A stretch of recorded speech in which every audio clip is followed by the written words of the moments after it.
আমরা এটা টারবাইন তৈরি করেছি। এই টারবাইন যে সময় বাতাস পাবে, বাতাস পেলে টারবাইন ঘুরবে এবং জেনারেটরের মাধ্যমে বিদ্যুৎ উৎপন্ন হবে।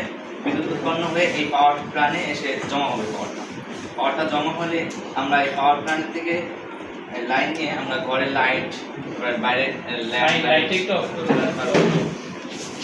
এবং এর সাথে আরেকটা সিস্টেম আছে আমাদের, যে আমরা যখন ঘরের ভিতরে থাকি বা অনেক ব্যস্ত থাকি, সে সময় আমাদের বাইরে কাপড় চোপড় থাকে, শুকাতে অনেক কষ্ট হয়। এই কারণে আমরা একটা অটোমেটিক সেন্সর সিস্টেম লাগিয়েছি স্যার। এটা যে সময় বৃষ্টি আসবে, এখানে পানি যে সময় পড়বে সে সময় এটা ভিতরে চলতে পারবে। তার মানে এখানে একটা সেন্সর বসাইছে। এই সেন্সরটা কিভাবে কাজ করে স্যার? এটাকে বৃষ্টির ফোঁটা পড়লে তারপর অফ হয়ে যাবে স্যার। এটা মানে এই যে জিনিসটা সেন্সরটা বসাইলে এটা আসলে কিভাবে কাজটা করবে?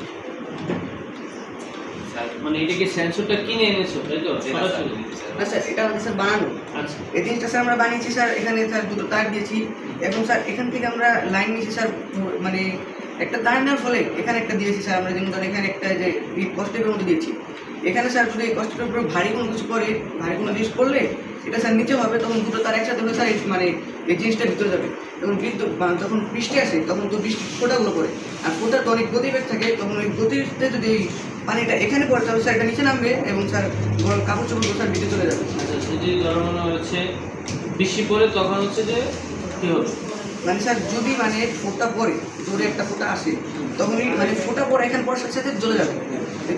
চলে গেলেই মানে কাপড় চোপড় তো মানে সেভ হয়ে গেল। সুন্দর হয়েছে। আর ওই যে এই ডিজাইনটা কি রাস্তায় কি মানে রাস্তায় বিদ্যুতের লাইন দেবে নাকি? স্যার রাস্তায় তো স্যার মাঝে মাঝে কিছু কিছু রোড থাকে স্যার, কোনো লাইট থাকে না, ল্যাম্প থাকে না, সরকার ব্যবস্থাপনা করে না। এর জন্য স্যার রাস্তা স্যার সামনে স্যার মানে অন্ধকার থেকে যায়, তার জন্য স্যার আমরা একটা ল্যাম্প দিয়েছি স্যার। এটার মাধ্যমে স্যার মানে রাস্তার উপকার হবে স্যার। আমরাও স্যার রাত্রে বের হলে মানে জায়গাটা সুন্দর দেখা যাবে। সুন্দর হয়েছে, ধন্যবাদ।